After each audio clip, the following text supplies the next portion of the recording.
So you have a tender rate and you love overlanding. You have plans to do it big on the trace and some super glamping. One idea, deep news and reviews, a podcast the first rate and here just for you. You don't have to think about it, join us and be about it. Something interesting we want to hear about it, come on let's talk about it. Welcome to Waypoint Overland's Random Waypoints podcast.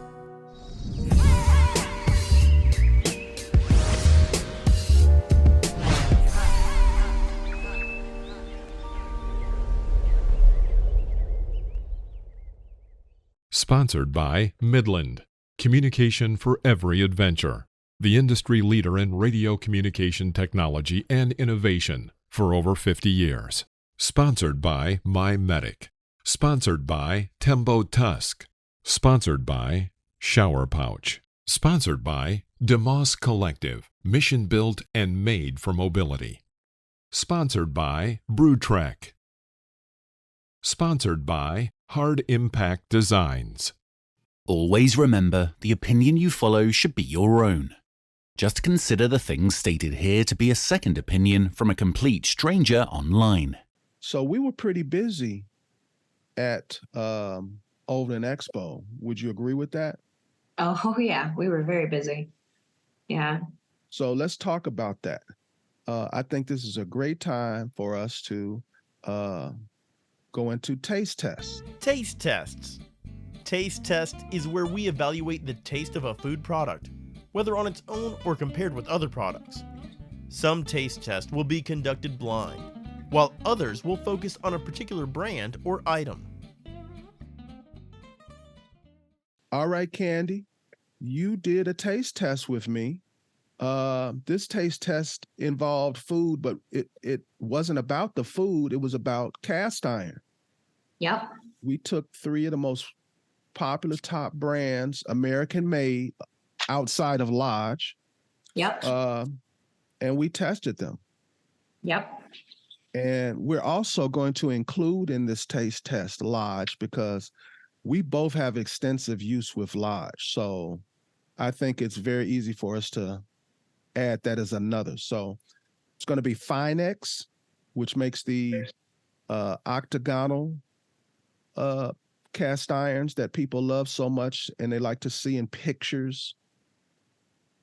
There's the Smithy Ironware, which is becoming very popular. And then there's Field Iron Company. So we have Finex, Smithy, and Field. I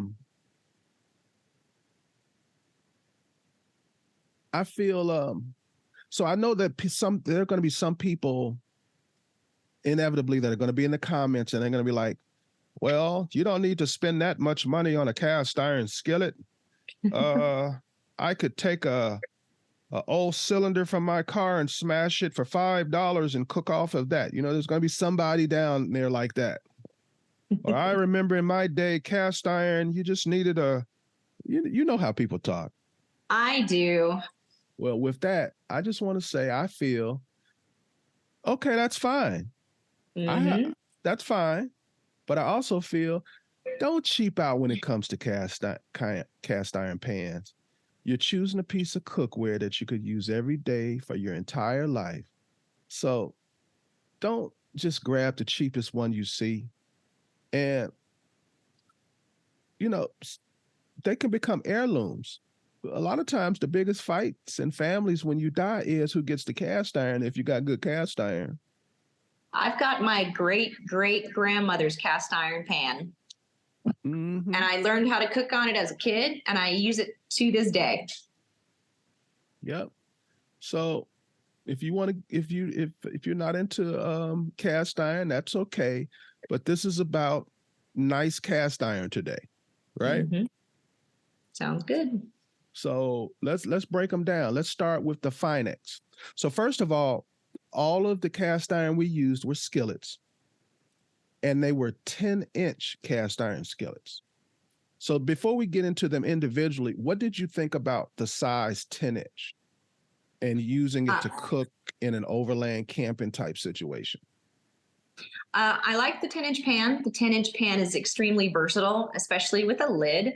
You can cook for a number of people with it. You can, cook just for yourself. It's portable enough. I think the 12-inch gets a little cumbersome whenever you're trying to use it for travel. But the 10-inch, I think, whenever you get, so you don't just have the width, the round, it's not just about it being round, but it's also the wall height as well. So you can cook things like, you can make gravies, you can make little stews and maybe soups and things like that in there, in addition to your eggs and bacon and sausages, it's or your steaks. It's just an extremely versatile size because of the wall height all the way around. And typically they all come with lids too whenever you get to that size. I agree with you. So let's go into the first skillet, all right? Okay. First one well, no, I do want to say something about the 10-inch skillet. I like the 10-inch skillet size, but if I were recommending a person that's going to be traveling and they're only going to have one cast iron skillet, go for the 12-inch skillet. It's going to be heavier. It's going to be cumbersome, like you said, to figure out a place to store it where it doesn't rattle around and wreck other things. But if you're going to be cooking, and every now and then you're going to be cooking for others, go with the 12-inch. Those extra inches are going to help. With the 10-inch, you can cook protein for maybe 3 people. You can squeeze in 3 steaks, but you really don't want to squeeze in 3 steaks. The 10-inch is more like a 2-steaker, in my opinion. I agree. With the 12-inch, I can throw a couple of steaks in. If I want to save dishes, I can push them to the side and put vegetables right there in there and cook in there. I can cook a complete breakfast, bacon, eggs, whatever, all in that one pan. So I think the 12-inch will give you more versatility. Now, we use the 10 inches because we were using multiple pans, so it was better, and I was transporting them to the event, so it was better for me to use the 10 inches. Now, one of the advantages to me with the 10 inches is if you buy 2 of them, they fit perfectly on just about any burner without you having to slide one a little off the burner for the other. You know what I mean? And if you're going to get the 10-incher, my recommendation is to get 2 10-inches. Now, the first pan we're going to talk about is the Finex. It's a 10-inch skillet, and with the lid, it's $200. And without the lid, without the lid, it's $200, and it's $250 with the lid. Okay. And that was the only one that we cooked with its lid. We used a lid on them all, but the only one we actually used the company's lid on was the Finex. Okay. And just a little history for people who may not know anything about Finex. They set some kind of record at the time when they started as a Kickstarter. And they set some kind of record at the time for how well they did on their Kickstarter program. They went well past their goal. And they're out of Portland, Oregon. And Lodge bought them. Oh, okay. So Lodge is the foundry now. And then they ship the skillets to the same Portland, Oregon location. And that's when they do the final process where they smooth it out, the inside, and, the final polishing and all of that stuff. So were all of these cast iron pans that we're talking about, are they all made in the U.S.? Yes, ma'am. Okay. And yeah, that's it. So what did you think of the Finex skillet? So the Finex skillets, I thought put a really consistent sear on the food that we were cooking, because I believe we were cooking chicken. We had several pieces in there. And I did feel that the heat was very evenly distributed throughout the bottom. So you were able to get a consistent sear with that. That being said, it was very heavy, particularly whenever you added the lid. It was very heavy. So if you have maybe some strength issues in your arms or something like that, you may want to either skip the lid entirely and maybe use tin foil over the top. But I do feel like it was extremely consistent in the way that it cooked in the way that it distributed the heat. And I really like that. I'm looking up how much it weighed. I didn't even consider that. So Okay. the 12-inch skillet with a lid is Or a 10-inch. Oh, that's a 10-inch. I'm sorry. Mm-hmm. Yeah, the 10-inch is 11 pounds. See, that's heavy. That's real heavy. Mm-hmm. But the reason it's seared so well, in my opinion, is because of how heavy it was. I mean, it's significantly thick. You see why it's heavy. Yes. And it's a beautiful pan. It's very, I think the shape of it is kind of, it's very elegant and it's different. And I liked it.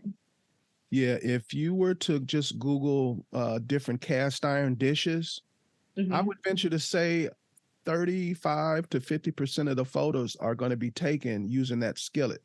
It's a very popular skillet for photography, food photography. I get that. Because of how it looks. Well, and so the other thing that I did appreciate too was the cool handle that it had as well. The handle that's on there, they have it a separate material wrapped around it so that it doesn't, so you don't touch the hot part. It's cool to the touch, and I appreciated that because I didn't have to remember to put on the mitts or anything like that. Yeah, I remember when these first came out and they were talking about the cool handle. I was like, oh, this is BS.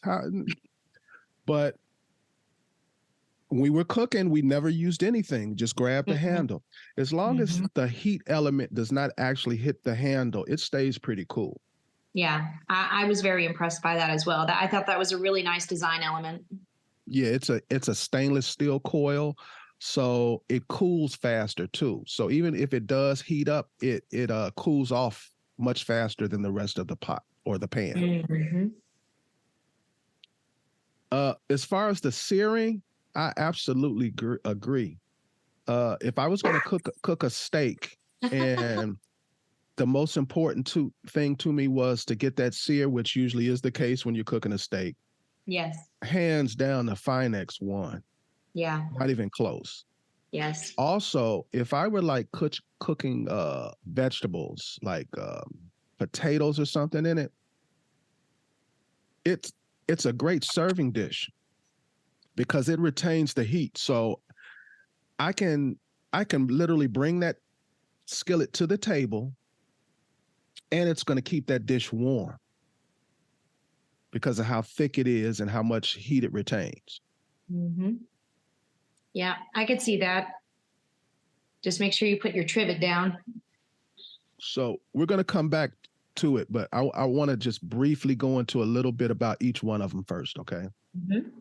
So the next one was the Smithy Ironware number 10 cast iron skillet. Okay. Without a lid, the 10-inch is $170. And you got a few options. If you want a lid, there's the number 10 combo set that has a 10-inch griddle that is also a lid. Okay. And that's $250. Or you can opt for a glass lid, which is only $40. So that brings your total to $210. I would highly recommend to spend the extra money if you're going to go this route and get the 10-inch griddle so that you can have a cast iron top. Especially traveling, you don't want a glass top. No. Yeah, I agree with that. And you have a 10-inch griddle. So, you know, you can fry up your meat in one pan and use your top to make pancakes or French toast or whatever it may be. So that I think that's the more versatile one. But we only just had this skillet and we used a regular top because I'm not about to pay extra money for that, that top. So what did you think of the Smithy Ironware? So the Smithy Ironware was something that I was not as impressed with. It had hot spots in it. I didn't feel as though the heat was as evenly distributed throughout the base. It's a very nice piece of cookware, absolutely, but I just didn't feel as though the heat was as spread as evenly in the bottom of the pan like it should have. We kept having to move the chicken around to the hot spots to get the proper sear that we were looking for. I agree. Mm-hmm. And the weight on it was not that far off, so you would think that it was sear as well. I'm looking for the weight. I don't see the weight, but I know there's not much difference in weight because I've seen the information before. So just because it's heavy doesn't mean it retains heat well and disperses it well. No, it just takes a lot longer to heat up, actually. Mm-hmm. Yep. Which uses a lot more fuel. So people need to think about that too. So in general, if somebody said, do I like them? Should you buy them? I'd say yes, but it wouldn't be my first choice, especially for the dollar amount. Yes, I agree with that. I don't know if you've looked at the whole brand and all the things that they have. You can buy a beautiful set of cast iron from Smithy Ironware. They have like several sizes of Dutch ovens, a bunch of sizes of pans, some with handles, some without handles. Like I mentioned, glass lids. Some of the Dutch oven lids actually fit onto the cast iron skillets. The 5.5 Dutch quart oven, you can take that top and use it on the 10-inch. So if you buy the 10-inch skillet and you buy the 5.5 quart Dutch oven, you've got a complete set. You can just take the top and go back and forth. Well, that's handy. Mm-hmm. I don't know why companies don't do that automatically. Because that's not a thing across the board from company to company.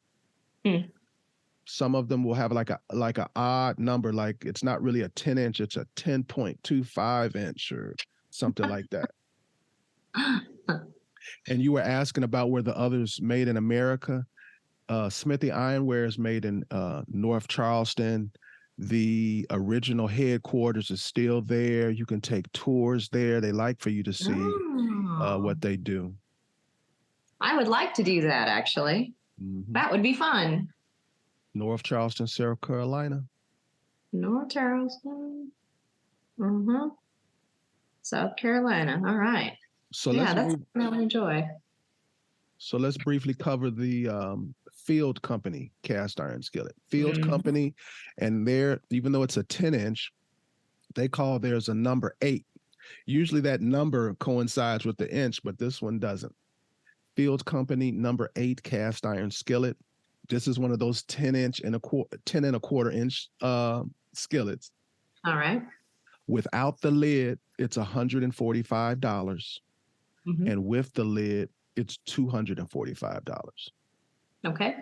So before we get into it, I want to get into the price part of this.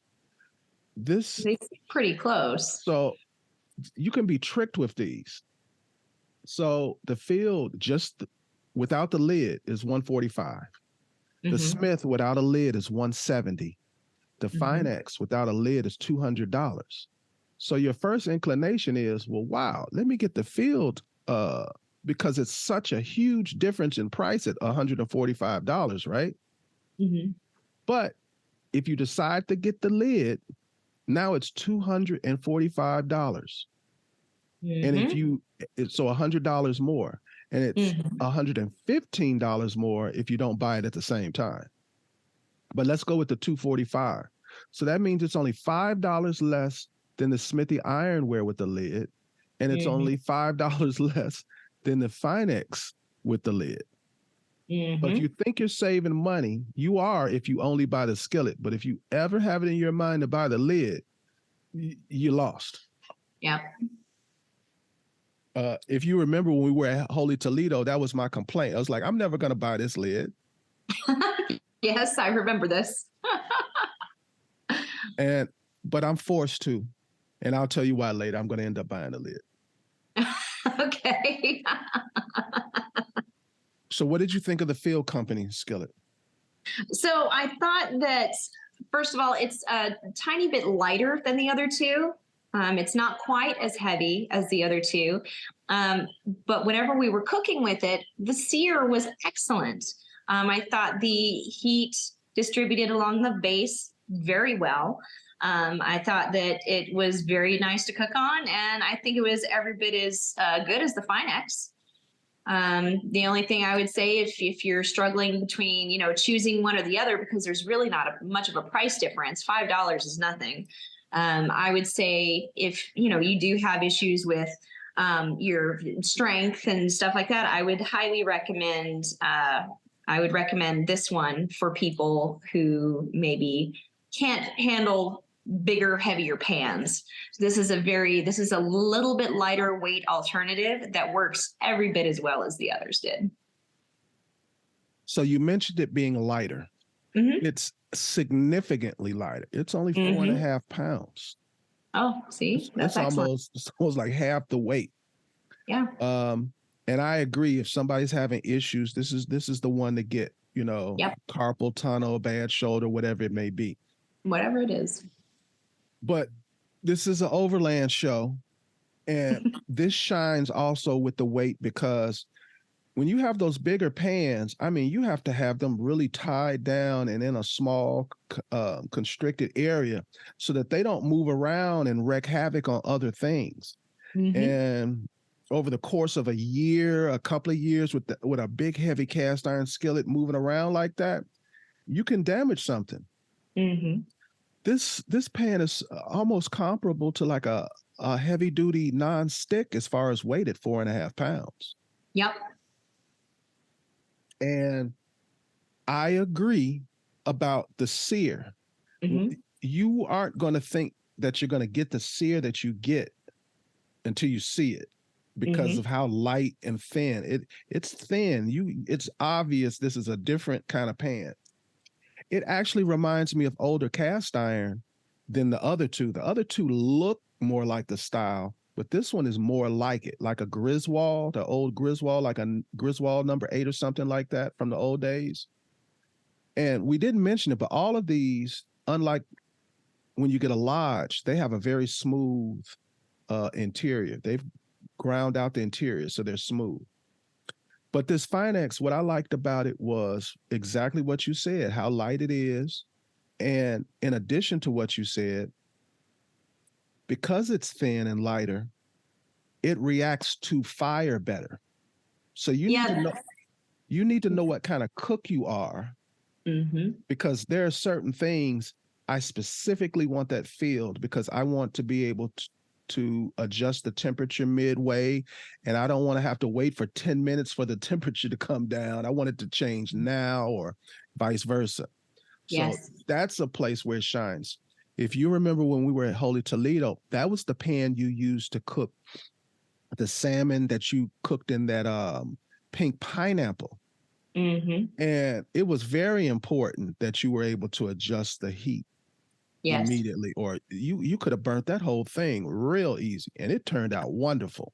So I attribute 80% of that to your talent, 20% to the tool. Yeah, your cookware is very important, and never underestimate how important the right cookware is, especially like you said, know what kind of cook you are.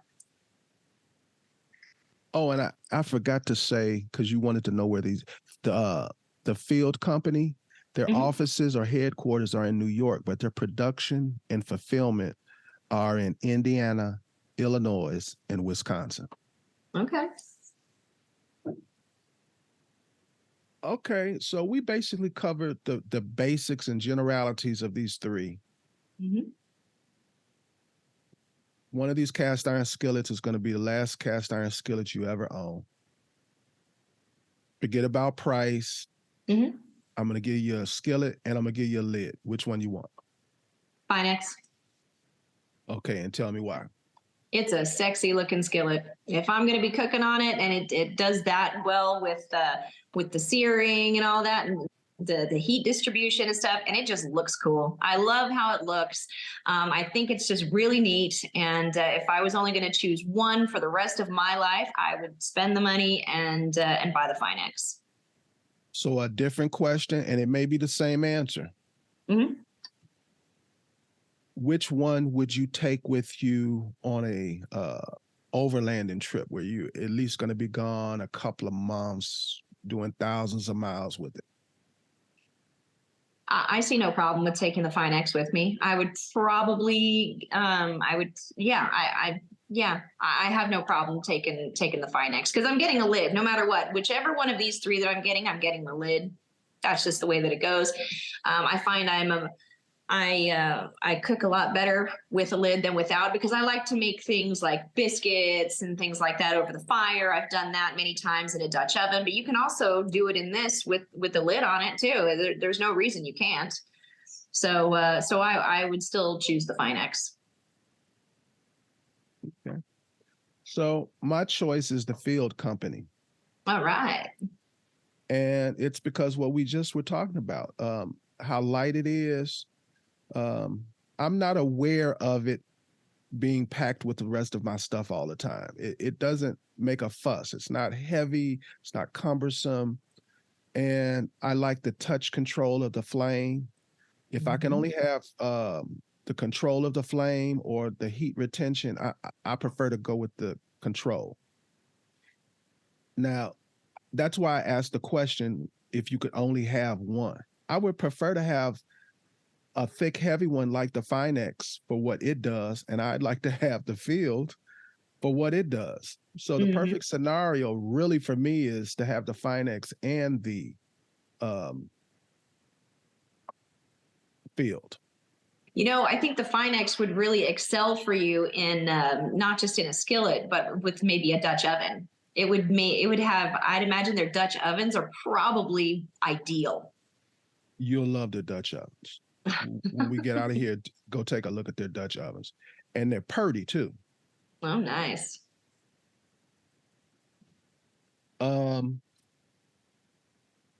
So you said you would go with Finex, and I said I'd go with Field.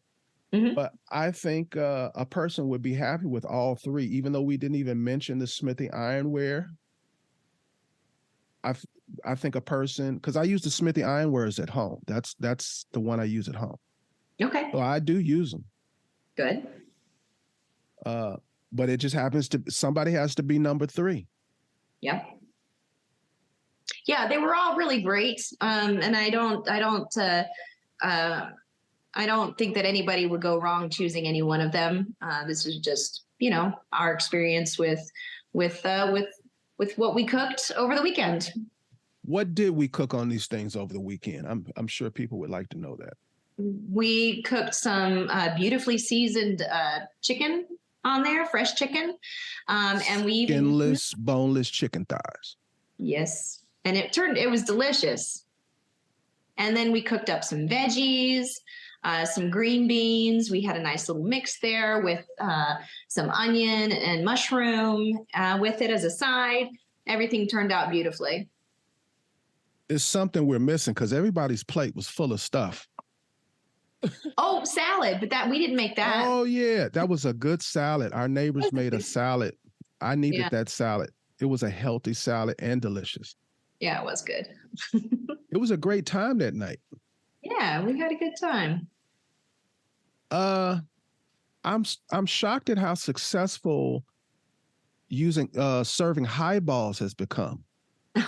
Yeah. The last 2 or 3 things we've done, we've served pre-mixed, not highballs, old fashions. Old fashions. We've been using pre-mixed old fashions, and that's been very successful. Mm-hmm. Nobody wanted anything else. No. Now, we didn't just test. Is there anything else you want to say about the cast iron? No, I think we pretty much covered it. Before we get off the cast iron, just one thing. If you could give just maybe one tip to a person, they don't use cast iron, but they're saying, hey, I'm gonna do this. Or maybe they just started. One tip on using cast iron skillet. Get a good spatula that you can actually scrape the cast iron with, because the less stuff that sticks to the bottom initially as you're getting your sear and you're cooking, the less likely it's going to be to burn the whole meal. So definitely don't be afraid to use a good spatula with a good edge on it. You had some really great utensils that we use to do exactly that. And, I would say definitely don't use bamboo, don't use wood, don't use plastic. Get a good edge, a good metal spatula with a good edge on it so that you can scrape the bottom of that pan. Don't be afraid to do that to keep things from sticking to it. But Candy, won't I scrape off all my seasoning? No, you won't. I promise it'll stay seasoned. Okay. I just wanted to make sure to get that out there, because there's a big debate on whether you use metal on your cast iron. And no. And with the wood, I would use that for like an enameled Dutch oven or something like that. Yes, definitely. If it's enameled, it's different. But whenever you're talking about raw cast iron like this, yeah, definitely don't be afraid to use that metal spatula or use those metal utensils. So if I'm going to give one tip, my tip is going to be patience. Most people, the biggest mistake they make with cast iron is they don't allow the pan to properly heat up. Let it sit there on that flame for a good 5 minutes. I usually put my cast iron on the flame, and then I start doing my food prep. So I do way beyond that. People are under the impression that cast iron is a good conductor of heat, and it is not. It retains heat real well, but it takes time for it to get that heat. Once it gets that heat, then it spreads it evenly. But otherwise, that's why one steak will be perfect and the other steak looks raw. It's because you didn't give it time. Or you're cooking chicken or fish or something in it, and you're like, why every time I turn it, it breaks up? Well, one, your pan probably wasn't hot enough, and two, you didn't let the meat alone, leave the meat alone or whatever it is. Let it cook there for a second, and it'll naturally separate from the cast iron. So that's my tip, and it's a bunch of other little tips, like it's okay to cook tomatoes and stuff like that, other acidic foods in your pan, but don't cook no stews. Don't cook something where you're going to be cooking something acidic long term, like a stew with a lot of tomato sauce in it or something like that. That's whenever you want the enameled cast iron instead. Yeah, that's where my Staub comes in. I'm a Staub fan too. I'm definitely a Staub fan. And I think like especially with stews, I like the way it sears more than the Le Creuset. And I know people love the Le Creuset, and they'll say, well, they like that white interior because when you're doing roux and stuff like that, you can see them better. But I don't even have an issue with that. I mean, I just pay attention. Yeah, my enamel cast iron is what I use for the stews and the curries and things like that, where you do still want a little bit of color, but you don't want it to the acidic portion to get into there. You get a weird aftertaste. Same thing with beans too, believe it or not. And it popped up in my mind one other good tip, because I see people break this rule all the time. They're stingy with the oil when they're cooking. You want to at least have a thin coat of oil across the whole thing. You don't want to just put raw meat to cast iron. No.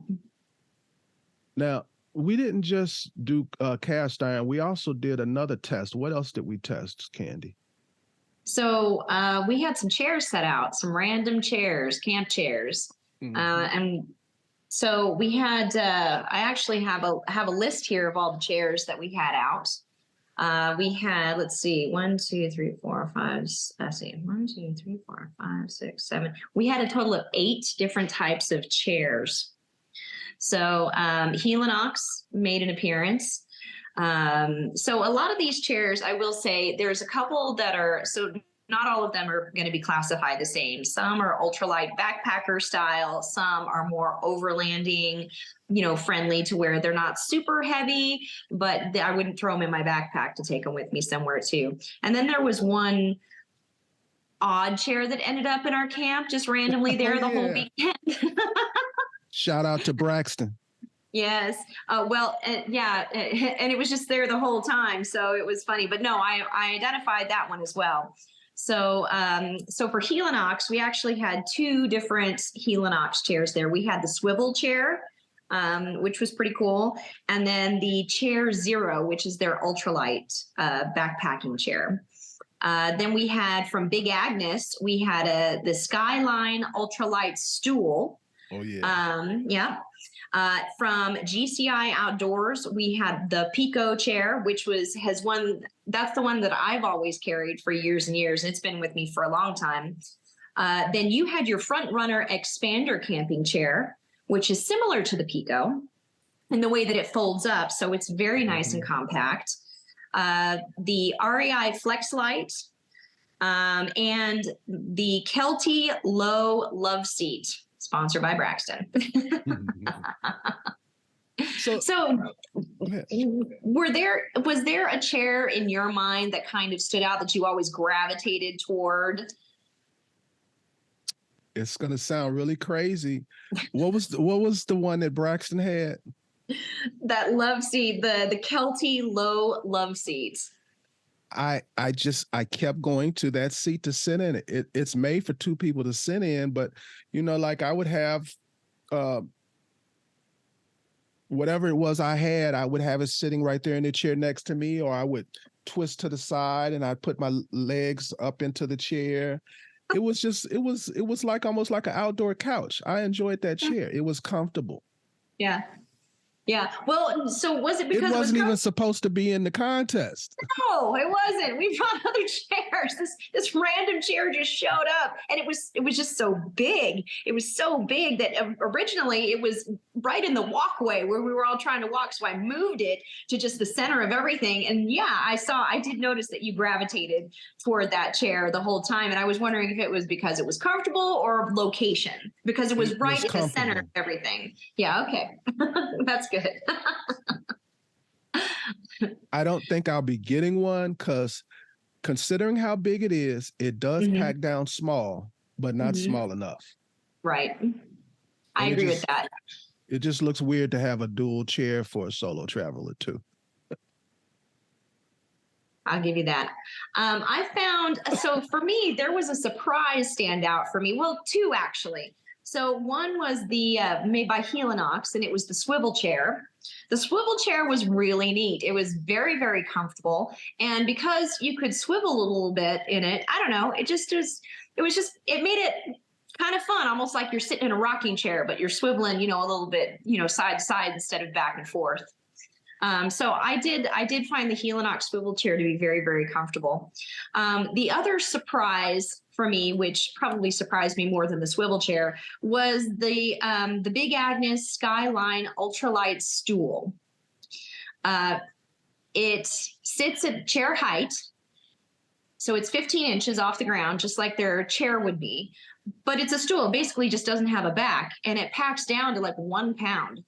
So if you're backpacking or you're at a game or you're, going to the park or something like that, and you just want to throw something super light that folds down really, really tiny and sets up really easily, this little stool is a pretty good option. The Big Agnes stool, I would consider, get one of these other chairs and still get one of those. Yeah. Yeah, we've had it was great to have so that people could just, here, I have a stool for you to sit on. Oh, okay. Whenever it wasn't being used as a stool, I used it as like a little table because I put a basket in it and everything. I mean, it was just super, versatile and interesting how it ended up getting used. And you prompted a thought in my mind. They fold down so small.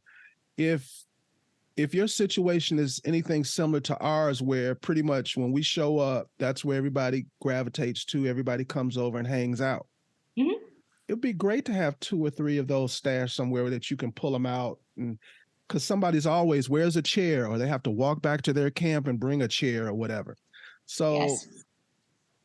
for me and my uses, they'd be an excellent secondary chair. And if we decide to go on a hike or something, I can throw that in my pack and not even think about it, or on the outside of my pack or whatever, not even think about it. Yep. Yeah. I liked it so well that I actually bought a second one at the show. Oh, okay. Yeah. So how much are they? Do you know? They're right around $90. Okay, that ain't bad. Yeah. And I forgot how many pounds they carry, but they hold quite a bit of weight. So that's what you're paying for. 300 pounds. Yeah. A lot of them, they stop at 225, 250. Mm-hmm. Yeah, this And holds I'm 300. talking about across the board, all of these camp series. Yep. So 300 is significant. Yeah. And another good thing about the stool is I could see myself at camp sitting in whatever my regular chair is, and that make an awesome footstool. So I'll point out too that even though we didn't have one present, Helinox also makes a stool, a little backpacking stool. The biggest difference between the two is the way the height they sit at, height wise. The Helinox only sits at 11 inches, whereas, like I said before, the Big Agnes sits at 15 inches, which is their standard chair height. So no matter what, all you are missing is the back, and that's it for the Big Agnes. So if you have kids, or you happen to be someone who is maybe not as tall, the Helinox, 11-inch chair would be great for you. For me, I'm 5'5", and getting up from 11 inches is just, it's a footstool basically. Like you say, it's, that one is I think more of a footstool, unless you're smaller or you have kids around. It would be perfect for kids. So, but yeah, they do have one. It's very well made, but the height is what made my decision whenever I was choosing between the 2 stools. So continue down the line of chairs. Okay, so there's the Expander Camping Chair by Front Runner, which is yours. And that's a great chair as well. It's got a nice solid feel to it. It packs down to about the size of a suitcase. And it's just, it's one of those chairs where that's probably one you're always going to bring with you, and then bring, an ultralight chair for a guest or something like that if you want to throw something tiny in there in addition. But the Expander is a super comfortable chair. I agree. Yeah, I like that one. The Pico that's yours, that's very similar. I'm starting to like the Pico better than mine because it rained on us. And one of the advantage, because there's pretty much no difference between my chair and your chair, except for what I'm about to mention, is some of the materials. I think there's some better materials in the seating area. I think the armrests are better. And when it rained, your chair dried up pretty fast. Mine took a while. Now, I thought that mine dried up fast until I saw your chair. And I was like, whoa, no, that's what fast is. So, and that's something to consider. If you're out here doing it, one day you're going to leave your chair out and it's going to get rained on. That's going to happen. That's a fact. So you need to find a chair that's going to dry off fast, or you'll be standing all day. Yeah, I will admit I do really like my Pico chair. I've had it for years and years, and there's a reason why I hesitate to completely replace it, because it just doesn't need it yet. And I bought it back in 2016, I think. I've had it for years, and it's still in great shape. I just, put a little bit of dry lubrication spray on it, and it keeps on trucking.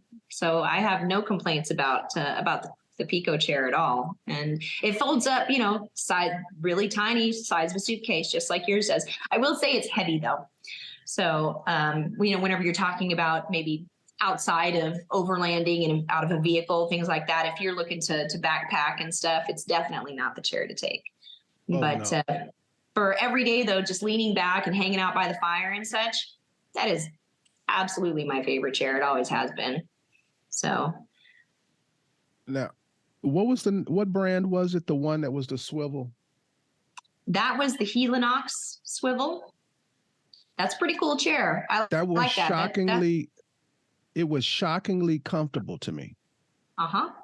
And the swivel actually is, I can't think of the word, but it's relaxing to be able to swivel or rock in a chair. I think everybody knows that. So it was relaxing to be able to have that rocking motion. And my back was a little tight from walking around, and it actually helped to loosen my back up. So that's great. That's why that particular chair sticks out to me. I trust in Helinox. Are you hearing that, Helinox? I do. I trust in their products. They've been making good products for a long time. So I thumbs up pretty much anything they make. And no, it was the swivel chair. Like I said before, that was a surprise standout to me. I'm surprised at how much I did enjoy it and how comfortable I did find it, because I did have my doubts. Okay, so for overlanding, not for hiking, not for leaving, just for right there wherever you're camped at. One chair. Which one is it? One chair. I still really like my Pico. I really, really like my Pico. I will say that the Helinox swivel chair did give it a run for its money, but I still have to go with my Pico chair. My front runner's number 1. Your Pico is number 2. The Helinox is number 3. Yep. You pulled out, I think, a Black Agnes table. Yeah. A big Agnes table. That was your first time using it that week, correct? Yeah, I was testing out some new gear that I had, so I kind of just brought it with me over the weekend. And I thought, well, we'll see, how well this does. But yes, I did have a table with me by Big Agnes. So could you talk about that a little bit? Because I really like that table. I was not sure how well received it would be, because they have 2 different sizes. They have the smaller one, which is the one that I brought, and then they have a larger one. Let me pull it up here. That's a small table? Because it was kind of long. That's the small. Okay. Yeah, that's the small table that I had. Okay. Let's see here. So it is called, the name of it is, hold on a second here. So there are 2 different sizes here. The one that I brought is called the Woodchuck Camp Table. Mm-hmm. And the taller version of that is called the Soul Kitchen Camp Table. Oh, I like that. Yeah, right? SOUL? SOUL. All right. Yeah. So it is standard. That one is standard table height, just like the one that you have. And it's very similar in size. So I'm talking about, just to be clear, one that I did not have with me, but I'm talking about its bigger brother here, essentially. And let me pull up the specs here for you so that we have them. Trail weight is 4 pounds, 4 ounces. It packs down to 4 inches by 5 inches by 28. That's its pack down size. And the dimensions of the table, whenever it is open, is 27.5 by 24 by 24. So it's a pretty good size top. Well, so what I was impressed, there are a few companies making a similar table, and all of them, their big selling point is it breaks down small. It's made out of these materials, but when you put it together, it's like a hard, flat surface for a table. The Big Agnes is the only one that seems like a really actual hard table. The other ones, you put your cup on it and it's firm, but it's kind of bouncing around a little bit. Yeah, there's a lot of flex. Yeah, we put flex. That's the word I was looking for. There's a lot of flex. With the particular, the Agnes, it didn't really have that flex in it. So that's what I liked about it. So the specs on the table that we had at camp The trail weight is 2 pounds, 3 ounces on it. So it's half the size, it's half the weight. Packed size is 21.5 by 3.5 by 4.5. So it packs down really nice and small. So, but the table itself, the dimensions are 21.5 by 17 by 15.5 tall. So it's a good size. So whenever we were just kind of, so you had the taller tables, right? I remember us just randomly, wherever we needed an extra table or an extra shelf even, this little table went there. And it had stuff on it. So it was very handy, very convenient. Plus it was coffee table height. So here we are sitting in the Kelty low love seat, right? And I brought over the little coffee table, and that's where we put our cups and stuff. It was like a living room. Yeah, we did. We had a whole little living room set up there, and it was great. We had a nice little setup going on, but that little table turned out to be extremely convenient just because it was a shorter table. So whenever we had like my tailgate table that I have on my Jeep, I put it down. I wanted an extra shelf underneath, or I wanted to put something underneath. It fit perfectly and put whatever I wanted on top of it. It was great. I also was able to use my TEMBO TUSK scuttle on it, which was very nice. So I just had it there, and it was just very convenient. So yeah, all in all, it was a very versatile piece of kit, and it may be coming with me more often now. Yeah, I was sold once you put that big old scuttle on there, and it didn't shake or anything. It was rock solid. I was shocked. Yeah, I was very surprised. Now, I don't want people to think we spent the whole time in camp cooking and sitting around in chairs. We would have liked to. Yes, we would have. But we worked very hard. Yes. You had a bunch of classes. It seemed like every time I talked to you, you were headed to a class. I taught a total of 9 over the weekend, so I had 3 every day. Yeah, and they were all different. So what did you think of Overland Expo Mountain West? So I've been since the beginning. I've been since the very first show there in Loveland, Colorado. And I think that it has just gotten better. I think this was the best show at that location that I've been to. That's my opinion. So I went to the first one and I went to this one. Mm-hmm. So it's been years in between. So it was obviously going to be better than the first time. The first one, they had this big windstorm, and yeah, it did. And it was burning hot the whole time. And this was actually better to me. Some people were complaining about the rain, but I was actually happy not to have dealt with the heat that I dealt with the very first time. Mm-hmm. Oh, wow, did it rain hard? You know what? We should talk about our camp setup, because we had some severe rains and we were chilling. Mm-hmm. And yeah, I was laughing because as we're putting this whole thing up, I thought, oh man, it looks like the circus has come to town or something like that, because we just had, but I tell you what, we had the last laugh, that's for sure, because everybody was coming over to huddle underneath our whole setup there, because we made sure we had it. So we have, the company that I have this big tarp set up through is called Forceprotector gear. Forceprotector gear makes a really, really nice tarp.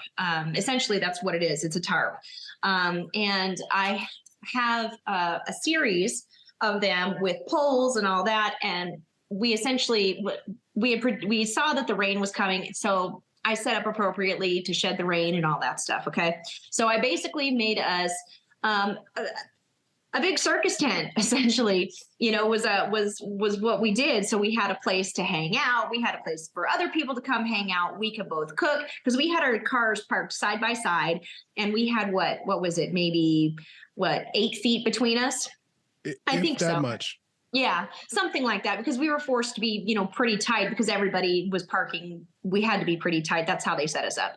So we had parked side by side, and I set it up so that we each had tailgate coverage.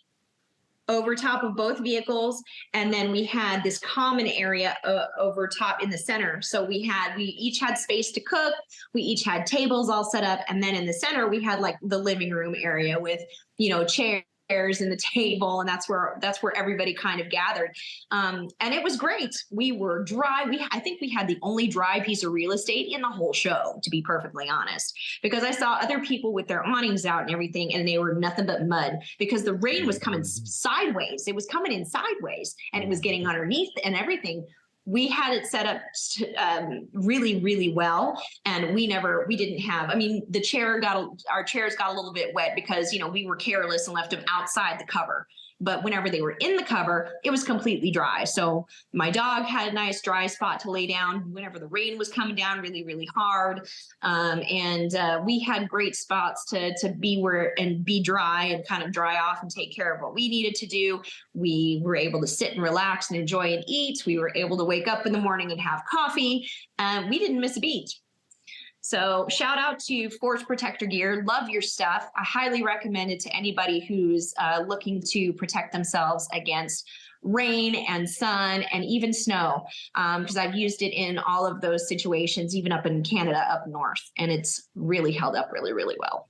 I'm going to make sure to show some footage of the rain and the Forceprotector gear so people can understand. We were literally in a storm. Yeah. And we were totally cool. We had no issues. We were laughing and drinking and eating and celebrating. Like you said, people were coming over. Mm-hmm. And I want to give people an idea of how much area, what's it called again? What is it called? Forceprotector? Forceprotector gear. Mm-hmm. Or FPG for short. Mm-hmm. I want people to have a really good idea of how much ground we had covered and protected. We had a love seat. Mm-hmm. We had about 5 more chairs. We had 2 big tables, a medium-sized table, and the little Big Agnes table. We had 2 or 3 stoves, plus people. Yes. We threw a party under it, and we had about 12 people. Not mentioning people who were not under the tent, but actually under, not tent, but the Forceprotector. We had about 10 to 12 people, and everybody was comfortable. It wasn't like we were huddled under it. We were all comfortable sitting under it. Mm-hmm. And it wasn't hard for you. You put the whole thing up basically by yourself. Well, and that's another really great thing about it. It's, you know, I can put it up and take it down by myself without any issues at all. Plus, it's super ultra compact. So whenever I do go, you know, backpacking and things like that, if I want to take a tarp with me to throw over top of the fire and to guy up with, you know, guy lines and things, that's what I take with me. It's very versatile. It's really great. And right now, this is a shameless plug, but forceprotector.com is the website that's available, and they're currently having their summer sale. So if you want to go check it out, forceprotector.com, good stuff. Okay. Yeah, that I don't mind a shameless plug when you are plugging something worth plugging. Mm-hmm. Even a person who has awning, because you have an awning. Yeah, I do. Even a person who has an awning, this is a great thing to have, is for a multitude of reasons. You can party under this thing. You can just save your butt in a bad weather conditions. It's a very versatile thing, and you could set it up other ways than the way that you had it set up. Mm-hmm. Because you literally set it up to protect your stuff and my stuff together. That's right. And you do not have any attachment points on your vehicle that we touched. None. So we basically built you a little garage and had you back in. Yep. And it worked. It worked great. I was able to open the back door of my vehicle and just leave it open, rain, shine. It was like we had a house. Yeah, it was great. You have been listening to Waypoint Overland's Random Waypoints. Like, subscribe, and stay tuned for more.